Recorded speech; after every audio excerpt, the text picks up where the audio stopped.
ఎట్లా ఉందన్న ఈ కాంగ్రెస్ పరిపాలన ఏటున్నర ప్రాంతంలో? కాంగ్రెస్ పరిపాలన అంటే కాంగ్రెస్ వాళ్ళకే మంచిగా ఉన్నదన్న, నాయకులకే అది ఉపయోగపడుతుంది, పేద ప్రజలకు ఉపయోగపడతలేదు. ఎందుకన్నా ప్రజాపాలన అంటారు? ప్రజాపాలన దరఖాస్తులు తీసుకుంటానన్న, మేము పెన్షన్ పెట్టినాం ఇప్పుడు మా అమ్మకు, ఆ పెన్షన్ ఎక్కువ కనపడతలేదు. కొత్త పెన్షన్లు కూడా పెన్షన్లు ఇస్తా అంటానన్న, ఎవరు అడిగినా కూడా ఇస్తానంటే మళ్ళీ కాగితాలు అవి తీసుకుపోతాను అటే పోతానని చెప్పేసి అంటాను. మళ్ళీ మొన్న మన ప్రజాపాలన మొన్న పెట్టిళ్ళు, మొన్న కూడా మేము ప్రజాపాలన మళ్ళీ దరఖాస్తులు పెట్టినాం. కొత్త పెన్షన్లు అన్నారు, కొత్త పెన్షన్లు వస్తలేవు. కొత్త పెన్షన్లు వస్తలేవు, పెన్షన్లు పెంచుతామన్నారు, ఆ 2000 ఇస్తాను. ఇట్లా కదన్న, మీ నియోజకవర్గానికి ఎమ్మెల్యే సీతక్క, ఆయన మంత్రి కూడా ఈ ప్రాంతానికి చాలా అభివృద్ధి చేయాలిగా, ఎందుకు చేస్తారు? అభివృద్ధి అనేది లేదన్న, అభివృద్ధి అనేది లేదు.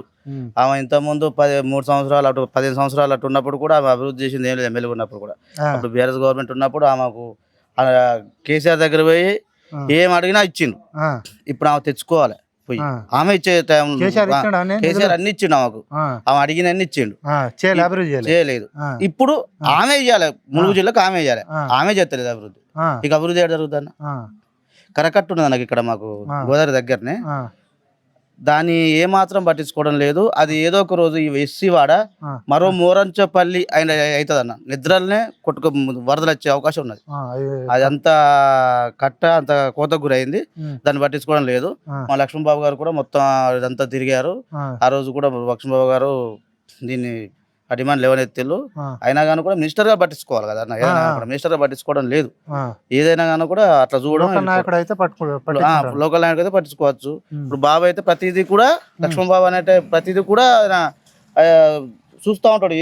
ఏ వాడ ఏ ప్రాబ్లం ఉన్నది, డ్రైనేజీ సిస్టమ్ ఎలా ఉన్నది, ఎక్కడ ఏ ప్రాబ్లం ఉన్నది, రోడ్లు ఎలా ఉన్నాయని చెప్పి ప్రతిదీ కూడా ఆయన పనితీరు మంచిగా చాలా బాగుంటది అన్న పనితీరు. ఆయన సర్పంచ్ అవుడు, ఎస్సీ మన ఏటనాగారం చాలా అదృష్టం. ఇప్పుడు 5 సంవత్సరాలు సర్పంచ్ ఉంటే ఏటనాగారం చాలా అభివృద్ధి చేస్తుంది.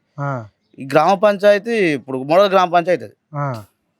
ఇంకోటి అన్న, 2.5 సంవత్సరాలు అవుతుంది, సీతక్క గారు ఎప్పుడెప్పుడు వచ్చారన్న? వాళ్ళది ఏమన్నా కార్యక్రమాలు ఉంటే వాళ్ళ కార్యకర్తల పెళ్ళి ఉంటే వస్తుంది అన్న. ఈ అభివృద్ధికి అయితే చాలా రాదు. ఆమె పని ఆమె చూసుకుంటది అంతే, ఏదో పట్టించుకోదు ఏటనారాన్ని. నాయకులు కూడా పట్టించుకోరు. ఏమన్నా లక్ష్మణ్ బాబు ఇప్పుడు ఏమన్నా ఎవరికైనా అవసరం ఉన్నా కానీ కూడా, ఎవరికైనా కావాలనుకున్నా కానీ కూడా, విద్య వైద్యం ఏవైనా కానీ కూడా బాబు లక్ష్మణ్ బాబు స్పందించి అలా జరుగుతుంది. మొన్న గ్రామ పంచాయతీ ఎన్నికలు చూసినప్పుడు చాలా మెజార్టీ వచ్చింది ఏటనారం ప్రాంతానికి. ఆ ఎలక్షన్ చూసి సీతక్క భయపడతారా? భయపడ్డారన్న. రాష్ట్రంలో 3250 మెజార్టీ, రాష్ట్రంలో హై మెజార్టీ ఏటనగరం. ఈ మెజార్టీ చూసి సీతక్కకు భయం అయింది. ప్రజలు మార్పు కోరుకుంటారు, ప్రజలకు అర్థమైపోయింది మనం చేసింది ఇక్కడ శూన్యం ఏమి లేదని. లక్ష్మణ్ బాబు ఇక్కడ ఉండడు, హైదరాబాద్ ఉంటాడు. ఆయనకు ఆయనకు ఓటేయద్దు అన్నారు కానీ దొర లేక ఫీల్ కాడన్న, సామాన్య వ్యక్తి, అందరిలో కలిసిపోయిన వ్యక్తి, అందరు తనలో ఉంటాడు, ప్రజలనే ఉంటాడు. ఈ రాష్ట్రం మొత్తం కూడా చూసింది ఏటనారం వైపు. ఏంది ఇంత మెజార్టీ వచ్చింది ఏటనారం, ఎవరు ఏది కారణం ఎవరు ఏంది అని అందరు కూడా ఏకముక్తంతోటి రింగు, ఓట్ ఫర్ రింగ్, చదువుకున్న యువకులు కానీ ముసలోళ్ళు కానీ ఎవరైనా కానీ కూడా ఓట్ ఫర్ రింగ్. లక్ష్మణ్ బాబు చూసి బీఆర్ఎస్ పార్టీ చాలా అభివృద్ధి చేసిండు గతంలో. ఇప్పటికి కూడా అభివృద్ధి స్టార్ట్ అయిందన్న. ఏటో గ్రామ పంచాయతీలో ఇంకుడు గుంతలు కానీ, పంపులు కానీ, డ్రైనేజ్ సిస్టమ్ కానీ మొత్తం స్టార్ట్ అయిపోయింది అభివృద్ధి. ఇప్పుడు ప్రతి వాడ కూడా నీట్నెస్ గా ఉంటుంది. మళ్ళా ఇక ములుగు నియోజకవర్గంలో ఏ జెండా ఎగరబోతుంది? గులాబీ జెండా ఎగురుతుంది అన్న, 100% గులాబీ జెండా ఎగురుతుంది. మార్పు మొదలైంది. ఈ 2.5 సంవత్సరాల కాలంలోనే కాంగ్రెస్ మీద తీవ్ర వ్యతిరేకత వచ్చింది రాష్ట్రం లెవెల్లో కూడా. హైడ్రోజు అంటారు, ఏదో అంటారు. పేదోళ్ళకి ఇల్లు కట్టేయాలన్న, కూల్చడం కాదు, ఇల్లు కట్టేయాలి. 6 గ్యారెంటీలు వస్తున్నాయి. 6 గ్యారెంటీలు అంటే అన్న, ఫ్రీ బస్ ఒకటి అన్న, సన్న బియ్యం అంటే ఆ బియ్యం సన్న బియ్యం అయితే మనం, ఎందుకంటే సన్న బియ్యం అంటే వాటికి పేరు ఉంటుంది అన్న, జేఎస్ఆర్ అంటాం, ఎస్విఎస్ అంటాం. మరి దీనికి అయితే పేరు ఏదో మొదలవుది సన్న బియ్యానికి. అవి అంత అన్నం మంచిగా కాదు. ఇప్పుడు మేము మాలంటూ అయ్యే తింటాం కానీ అన్నం మంచిగా కాదు, పేరు మాత్రం సన్న బియ్యం. వాళ్ళు కూడా అదే భోజనం తింటున్నా అని చెప్తున్నారు. అది చెప్తారన్న, అది ఆ రోజు ఆ పూట కాళ్ళు అది ఇవ్వాలి కదా, ఏదో మీడియా కంటపడుతుంది ఆ పూట అట్లా తింటారు అంతేగాని మొత్తం తినమను తినలేరు కదా, తినేటట్టు లేవు. ఇంతవరకు మేము అట్లే పెట్టుకున్నాం అన్న, కొనుక్కొచ్చుకునే పరిస్థితి వస్తుంది మాకు. సీతక్క ఎప్పటికైనా చెప్తాను అన్న, నేను కింద స్థాయి నుంచి వచ్చిన 15 సంవత్సరాలు నా పరిపాలన చూసి నేను ఇంకోసారి ఛాన్స్ ఇవ్వండి, నేనే మళ్ళీ గెలుస్తా అని చెప్తుంది. గెలిపిస్తారా? గెలిపియరన్న. ఆమె ఈ రీల్స్ చేయడం బాగా అయిపోయింది. ఇది చేయరు. కింది స్థాయి నుంచి వచ్చిన వ్యక్తికి కింది స్థాయి వాళ్ళ అవసరాలు వాళ్ళ ఆలోచన అవి తెలవాలి. మేము వరంగల్ నుంచి వచ్చినప్పుడు చిన్న 2 సైడ్ల గూడాలు చూసినాం. వాళ్ళ కరెంటు కూడా లేదు, కనీసం నీళ్లు తాగే నీళ్ళు కూడా లేదు. లేవన్నా. ఇక వాళ్ళ పరిస్థితి ఎండాకాలం అయితే ఇంకా పరిస్థితి ఘోరంగా ఉంటుంది. వాళ్ళకు లేవు.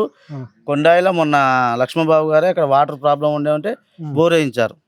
అక్కడ 30-40 కుటుంబాలకు ఇప్పుడు అది చక్కగా వాళ్ళకు మంచి వాటర్ వస్తాయి.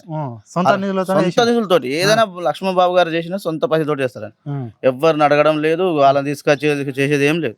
బీఆర్ఎస్ ఒకవేళ టికెట్ ఇస్తే లక్ష్మణ్ బాబుకు ఇక్కడ జెండాలు వచ్చి టికెట్ ఇస్తే గెలిపించుకుంటారా? 100% అన్న. ఒక సైనికులు లెక్క గెలిపించుకుంటాం మేము అందరం కూడా. మాకు అదే ఆలోచన ఉన్నది. ఈసారి బాబు గారికి జనరల్ ఇక్కడ రావాలి, బాబు గారు ఎమ్మెల్యే కావాలి, లక్ష్మణ్ బాబు గారు ఎమ్మెల్యే కావాలి. 100% అవుతారు. మంచి వ్యక్తి, విజన్ ఉన్న నాయకుడు అన్న. మనకు అలాంటి నాయకుడు దొరకడం కూడా అదృష్టమే మా ఏటున్నారని మా జిల్లాకు. అలాంటి వాళ్ళు ఉండాలి.